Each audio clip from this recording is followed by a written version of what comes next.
सबसे पहले बताएंगे कि क्या नाम है, अटेम्प्ट क्या है और मीडियम क्या आता है? मेरा नाम अतुल है। जी। ये मेरा 5वां अटेम्प्ट है और पहला इंटरव्यू है। जी। और मेरा माध्यम इंग्लिश ही रहा है शुरू से अंत तक। जी। अभी जो मेरा इंटरव्यू था उसमें जी। राज शुक्ला सर के बोर्ड में आने का मेरे को जी। बहुत बड़ा अपॉर्चुनिटी मिला। जी। बहुत अच्छे सर है वो, जैसे मैंने उनके बारे में सुना था कि बहुत सारे क्वेश्चन पूछे, क्रॉस क्वेश्चनिंग बहुत करते जी। हैं, वैसा आज उनका मिजाज नहीं था। जी। सिंपल क्वेश्चन पूछे मेरे से। जी। और मैं बिहार से आता हूँ तो बिहार के बारे में पूछा। जी। और मैं जहाँ जॉब करता हूँ वहाँ पे सीएजी के बारे में पूछा। और भी बहुत सारे यूनिफॉर्म सिविल कोड के बारे में पूछा, मेरे रिसर्च पेपर्स के बारे में पूछा। तो ओवरऑल ज़्यादा कुछ भी स्ट्रेस नहीं हुआ, जैसे बाकी मॉक्स में बताते हैं वैसा यहाँ पे बिल्कुल वैसा कोई एक्सपीरियंस नहीं था। और ये जान के मेरे को बहुत खुशी है कि मुझे लगता है कि मैंने अच्छा किया आज। अच्छा।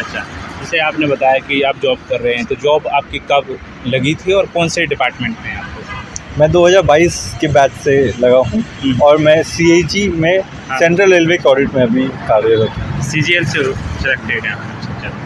तो प्री की जो रणनीति होती है काफ़ी चैलेंजिंग होती है। प्री निकालना बहुत सारी चीज़ें ऐसी होती है कि खासकर सीसेट में बहुत सारे लोग रह जाते हैं, कोई फर्स्ट पेपर में रह जाता है। तो क्या कर रहे थे इसके लिए आप, कैसे आपने तैयारी? सीसेट के लिए मैंने ज़्यादा मेहनत नहीं करी क्योंकि मेरी इंजीनियरिंग बैकग्राउंड रही है। जी। तो इंजीनियरिंग के हिसाब से वो मेरे को मुश्किल नहीं लगता। लेकिन जो जीएस है उसमें एक चीज़ मैं सब बच्चों को सलाह देना चाहूँगा कि जो प्रीवियस ईयर क्वेश्चन है उसको एक सेपरेट सब्जेक्ट की तरह माने। जितना टाइम आप पॉलिटी या हिस्ट्री में देते हैं उतना ही टाइम बार बार प्रीवियस ईयर क्वेश्चन को करने में लगाएं। 3-4 बार करने के बाद समझ में आता है प्रीवियस ईयर क्वेश्चन का क्या महत्व है। और एग्ज़ाम में भी मैं वो वही सारा कुछ 1 दिन 2 दिन पहले करके गया था। उस वजह से मुझे काफ़ी अच्छे नंबर आने की आशंका है। तो मैं यही आपको बताना चाहूँगा कि पढ़ाई 50%, प्रीवियस ईयर क्वेश्चन 30% और बाकी अपने आप को शांत रखना, जो चीज़ें पढ़ी है उस पर सोचना 20%। ये तीनों के माध्यम से आप एग्ज़ाम हमेशा निकालते हैं।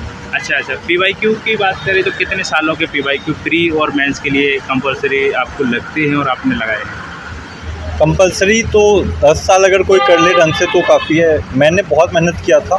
मैंने 1994 के तब से जो पीवाईक्यूज़ है वो कवर किया था, बार कवर किया था। और जो बहुत मेहनत करना चाहते हैं मैं उनको कहूँगा कि आप कोई भी कसर ना छोड़ें। ये कॉम्पिटिटिव एग्ज़ाम बहुत ज़्यादा कॉम्पिटिटिव हो गया है आज और बहुत लोग बहुत टाइम दे रहे हैं। तो 10 साल से शायद नहीं होता है। अगर आपके पास टाइम है तो आप और पीछे जाके और पढ़ाई कर सकते हैं। अच्छा। तो कैसे आप एनालिसिस कर रहे थे? जैसे पीवाईक्यू लगा भी रहे थे तो क्या तरीका था आपका इसको लगाने का? पीवाईक्यू लगाने से सबसे ज़्यादा इम्पोर्टेंट ये है कि ये क्वेश्चन पूछा ही क्यों गया। क्योंकि अगर आप एक बार ये समझ जाते हो तो इस साल के क्या क्या क्वेश्चन पूछे जा सकते हैं वो समझ में आता है। एक चीज़ जो मैं आपको बताना चाहूँगा कि अलग अलग देशों के बारे में अलग अलग स्टेटमेंट्स आते हैं। कभी कभार हमारे आसपास के देशों के बारे में कभी पॉजिटिव स्टेटमेंट रहता है, कभी नेगेटिव स्टेटमेंट रहता है। कौन सा सही है, कौन सा गलत है, वो सब के बारे में अगर आप थोड़ा ख्याल करेंगे तो समझ में आएगा एक ट्रेंड कि इन देशों के बारे में ऐसे ही बात किया जाता है। हमारे पशु के बारे में कुछ अच्छी बातें ही कही जाती है, हमारे सेक्युलरिज्म के बारे में अच्छी बातें ही कही जाती है। तो अगर वैसा स्टेटमेंट है जो इन सब के हिसाब का नहीं है तो उसको गलत माना जा सकता है। अगर आप इतना एनालिसिस करके बैठे हैं एग्ज़ाम में तो बहुत आसानी रहता है।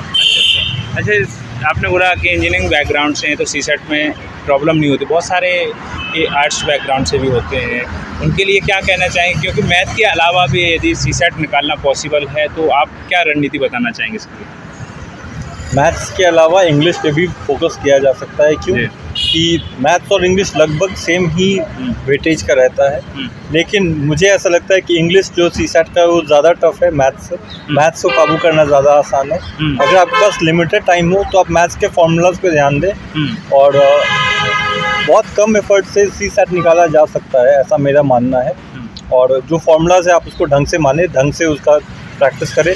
अगर आप 10 दिन भी देते हैं तो मेरा मानना ये है कि सीसेट निकाला जा सकता है। अच्छा। सर, अटेम्प्ट की बात करें तो अटेम्प्ट भी जैसे पहला पेपर जीएस फर्स्ट होता है, फिर सीसेट होता है। कितने क्वेश्चन को आपने अटेम्प्ट किया था? मैंने इस बार 89 क्वेश्चन अटेम्प्ट किए थे। 89 क्वेश्चन अटेम्प्ट किए थे जीएस में, और इसमें सीसेट में सारे क्वेश्चन अटेम्प्ट सारे किए थे। तो जैसे 80 किए आपने, तो बहुत सारे लोग आपको सुन के भी 80 कर सकते हैं। तो आपने 80 इसलिए किए क्योंकि आप पे आ रहा होगा।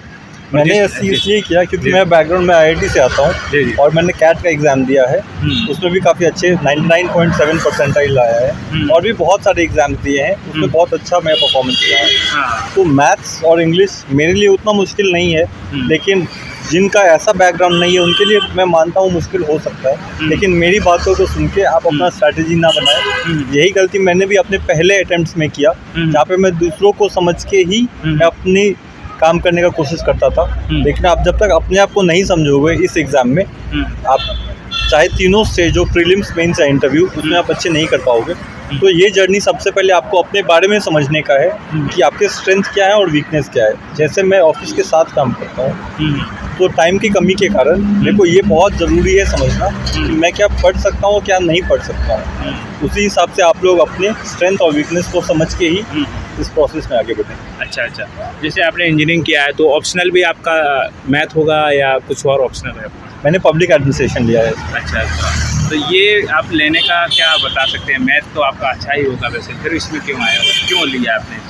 पब्लिक एडमिनिस्ट्रेशन लेने का मेरा 3 वजह था जी। पहला कि इसका GS से ओवरलैप है, तो मैं कम टाइम में इसको कर सकता हूँ। दूसरा कि अगर ये एग्ज़ाम ना भी हो तो इसमें जो लीडरशिप के बारे में, मोटिवेशन के बारे में बताते हैं, वो इंटरेस्टिंग है काफ़ी, और वो मुझे अपने लाइफ में बाकी या आगे भी यूज़ आएगा। और तीसरा ये वजह है कि रेलिवेंस है उसका सिविल सर्विसेज में, अगर हम आगे जाते हैं तो एग्जैक्टली क्या करना है, जो एडमिनिस्ट्रेटिव रिफॉर्म्स हैं वो सारा इसमें पढ़ाए जाते हैं, तो काफ़ी काम पे है। अच्छा। अब सर इसके बाद चलते हैं हम आंसर राइटिंग। कब से स्टार्ट की थी और आंसर राइटिंग करने का क्या तरीका रहता था आपका? मेरा स्ट्रैटेजी अलग रहा है, क्यों कि मैंने बस 3 महीने में मेंस का पूरा आंसर राइटिंग किया है।